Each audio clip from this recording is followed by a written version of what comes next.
In the early 2000s, thanks to the rise of mobile cellular phones, people no longer needed to take a whole bunch of portable systems or PS1s with screens attached to them to enjoy playing video games on the move, because you could now do that on your mobile phone. Yeah, with classics like Snake, and eventually a whole host of Java games that actually started to resemble what could be found on dedicated portable devices. And so everyone jumped on board. Crash Bandicoot, Spyro the Dragon, WWE, and of course, Tony Hawk's Pro Skater. So today, we're going to run through and take a look at the history of these games, starting with their inception in 2003 with Tony Hawk's Pro Skater 4 on mobile. And be warned, it's going to be a sketchy episode.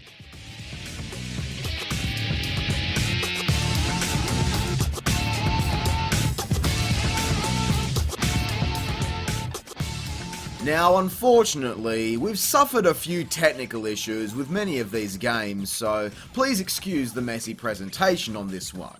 As you can see, the first game here, Pro Skater 4, doesn't seem to work. I can't get past the title screen for whatever reason, which could be the game file or the emulator I'm using, who knows really. This is why game preservation in heavily digital marketplaces is so important, so that we don't lose out on history. Thankfully, there do exist a few screenshots so that we can see what the game was like, and it appears very similar to the half-pipe mode from the first Game Boy Color effort. This title was developed by Vicarious Visions, who seemed to handle every port of Thups 4, but there was also a second version of the game made by Jamdat Studios, which seems to be lost entirely from what I can tell. This one instead went for more of a street course concept, a la Pro Skater 2 on Game Boy Color. It's a shame that we can't check out either of these, but I think it's safe to assume that we've already seen what they would have had to offer in previous portable games. But that wasn't it for Pro Skater 4 ports, as in 2004, it also made its way onto the Wave Zodiac. Now, what the hell is a Wave Zodiac? Well, it's basically a PDA system that also had some games made for it. This is just the Game Boy Advance version we've already looked at, so I don't really need to comment on it again. But man, what an obscure little system. There were a lot of these weird PDA/gaming systems back in the day, one of the most well-known of these forgotten systems being Nokia's N-Gage, which happened to feature a port of Tony Hawk's Pro Skater as one of its biggest titles. It's honestly a neat little device for the time, especially when you remember that this is technically a mobile phone as well as a portable game system.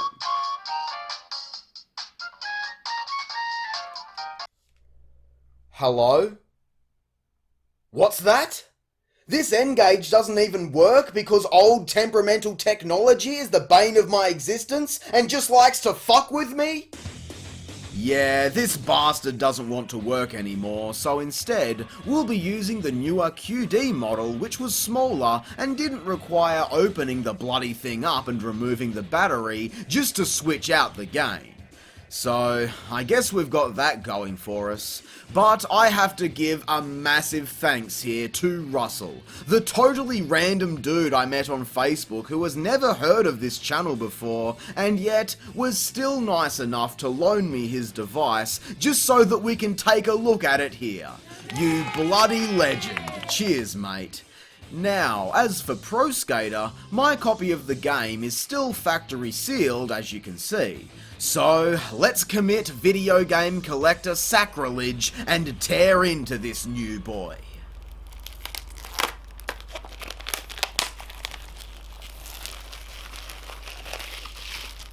Rest in peace to all of those who felt physical pain witnessing that. Just a minor nitpick before we get started though, my OCD doesn't understand why it's the logo from Pro Skater 4. It should look like this. Anyway, let's check this out. Sorry, but we've got to do this YouTube 2006 style and point the camera at the screen, so it's going to be a little awkward. but hopefully not as awkward as the old advertisement for this game showing the steamy backseat of a car straight from Titanic. This is where I tried my best moves on Rebecca. Mate, I'm sorry, but if you're the type of guy playing Tony Hawk on N-Gage, Rebecca is already long gone. Getting to the game though, for a late 2003 mobile game, this is actually incredible. It's just straight up Pro Skater as we all know it, running on a portable system. Sure, the draw distance isn't great, but neither was the originals, and this vertical screen ratio completely kills your peripheral vision. But otherwise, this is wicked. All of your favourite skaters are here, along with their signature decks. Every level is identical with zero structural changes, and it runs fairly well. I'm not noticing much, if any, slowdown here, which is great to see. Even the kick-ass soundtrack is present, intact without flaw. The control is inherently stiff thanks to the keypad and because this is a phone, but even still, it doesn't take long to adjust to, and before you know it, you're smashing 6 scores all through these levels to a point where you actually forget you're playing this on a damn N-Gage of all things. It's amazing, it really is. Eventually in 2005, this game would also appear just on regular mobile devices, which is even more impressive when you consider the quality of games you'd normally see on phones during this time.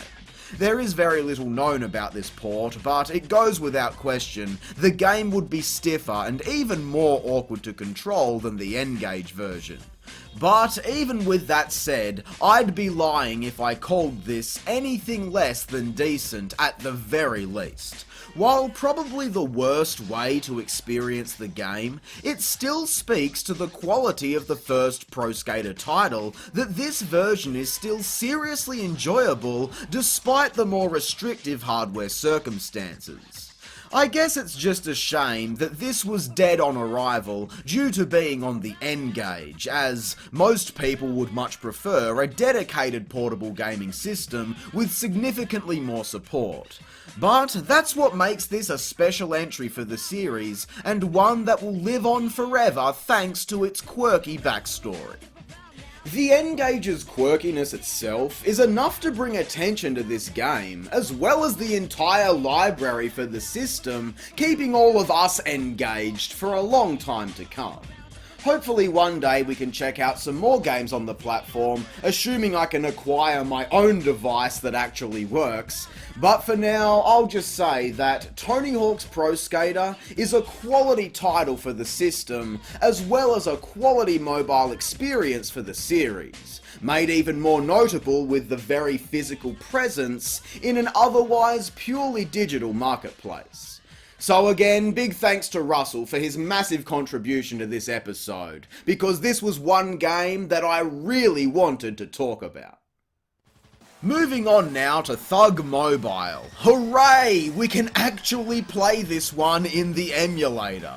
Thank Christ. We get to skate around familiar levels like New Jersey, Tampa Bay and Moscow, completing a basic objective in each area. The first one has us beat up some thugs to save our friend, taking the game's title quite literally. The course is also littered with random collectibles to pick up as well, just as a pointless side quest really. Honestly, it controls okay for all of its limitations, and each location has you doing something different, impressing people with high scores, outrunning police, and putting up flyers in the New York subway. Ignoring the weird graphical glitches caused by emulation, it looks fairly decent as well, so no complaints there. It actually resembles the lost Pro Skater 4 title, so I guess we can actually see what that game might have been like to play. Incredibly simple and bare bones, but not terrible. There was also an additional level pack released later on with some more courses. We can see the environments have more detail, but sadly, it's not working. Touch anything and the game freezes. Oh well. Underground 2 also got a game in a very similar style, but like a lot of these, it's now lost to time with only a few screenshots confirming it existed in some state at some point in time. Up next is American Wasteland. We flee from our hometown to LA and meet Mindy directly off the bus. Of course we do. She's like a parasite or a creepy stalker at this point. And again, this is like the free range gameplay in Pro Skater 2 on the colour, and I'd say the graphics are an improvement over Underground on mobile, so we're still increasing in quality here. But the courses are much more compact and tight, so the control is more annoying, with less room to maneuver. We get to visit Hollywood, Santa Monica and the skate ranch, running all over the place, picking up litter and all of this other stuff, trying to earn money. There's really nothing to it. You're just skating around, doing the limited selection of tricks. It's okay, but I think I like Underground better for its mission variety and more interesting locations. But what's this? Now we're talking about a bank robbery? Man, that's a quick way to earn some cash. What happened here? I know we flattened the entire city to get ranch pieces, but that's a bit different to stealing money, guys. That's not a good message to be putting out there. The final mission is scoring a heap of points by spamming your special moves, and that's it. What's cool is it actually gives you a code for moon gravity on the console version, which is pretty neat. But overall, it's much the same as the other game, just a lot duller to sit through. Moving on to Project 8 on mobile, which released in 2006, we've seen a lot of the same format already, so let's see if this is more of the same or something new and different.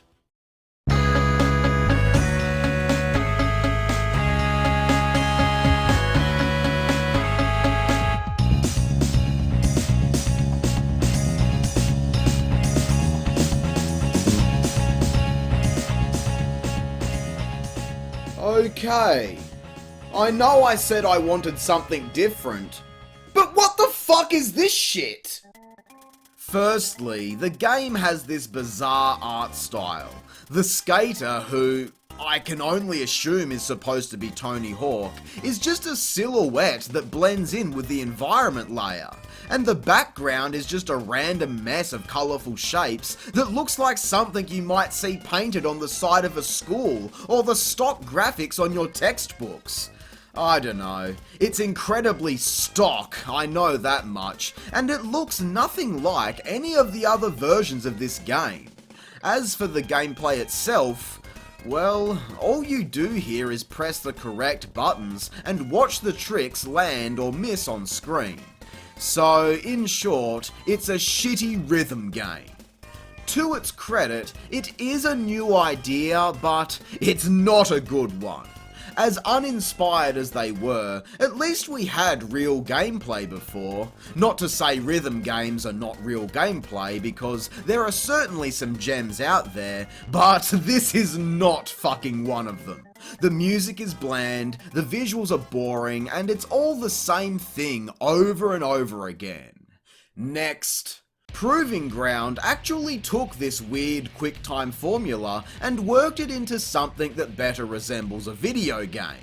First thing of note is the graphics, which I'd say are a significant improvement. We actually have a distinct art style here that is kind of moody and grungy, with some neat animations to go along with it. As for the gameplay, we get a set of classic Pro Skater goals for each area and a time limit to complete them. But unlike Project 8, which was just a continuous downhill stretch, this time we actually get 3 different segments for each level. We get a half pipe, which is the best place for working towards high scores and completing button inputs for tricks. The other 2 areas are more like long street courses that, when you reach the end, send you backwards so you can continue playing. And it works pretty well. It is actually somewhat enjoyable planning when to switch between areas to get things done in the fastest times, collecting the items and busting special moves for scores. But it is quite hard to get higher scores though, as you're always working through the same selection of tricks in the same order with zero variation. That makes it easy to get stuck at times. An improvement for sure, but still an awkward experience. I'm starting to understand why they stayed with the free-range side-scrolling games for so long, because it got the point across and they worked. Well, anyway, let's take a look at yet another Downhill Jam port. Yes, Tony Hawk's Downhill Jam on mobile.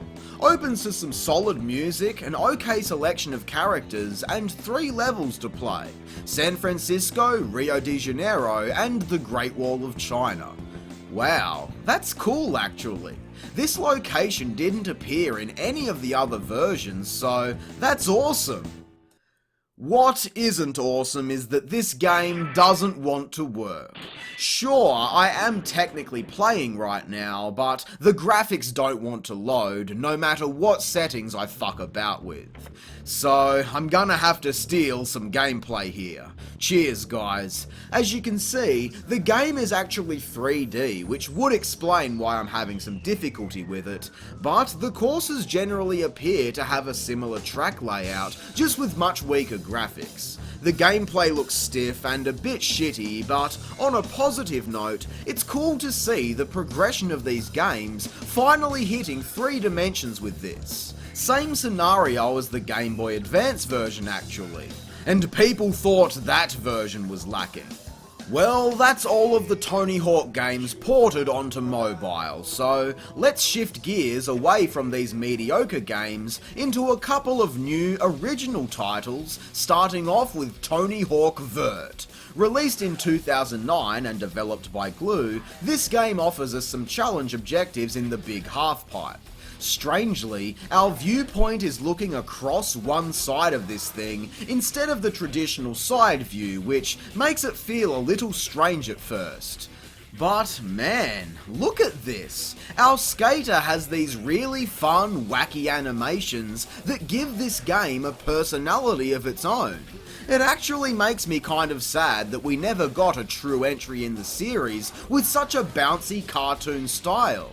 We've got some classic and original goals like getting scores, hitting combos of tricks. Then we have this camera shoot mode inspired by a few missions in Proving Ground where we have to snap high quality pictures of the skater.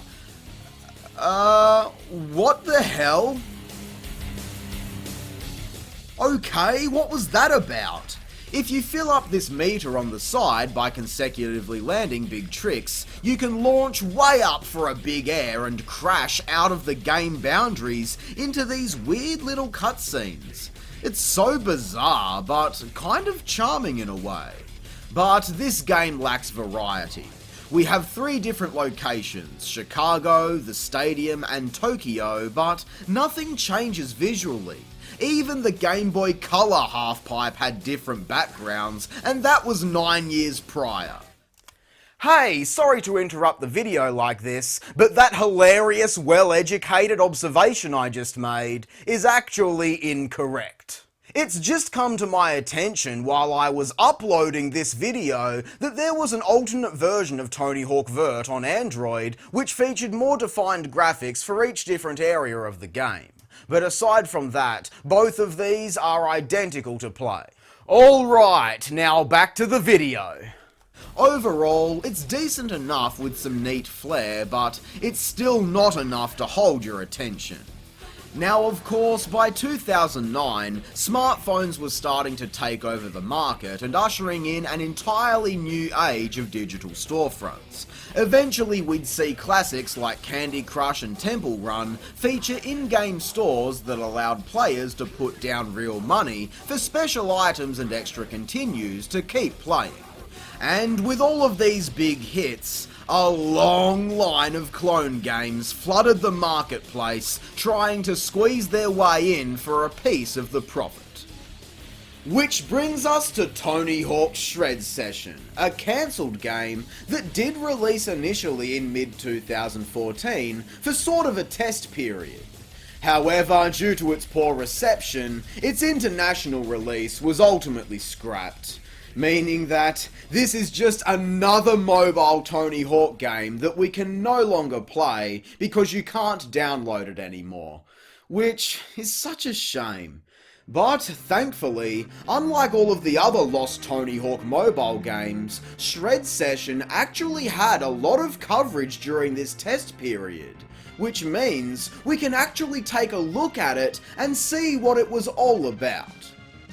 Shred Session is set up as an endless runner, similar to Temple Run, which, now that I think about it, seems like quite a natural progression following those weird QuickTime games we looked at earlier. Strange how this version seems so much more normal though.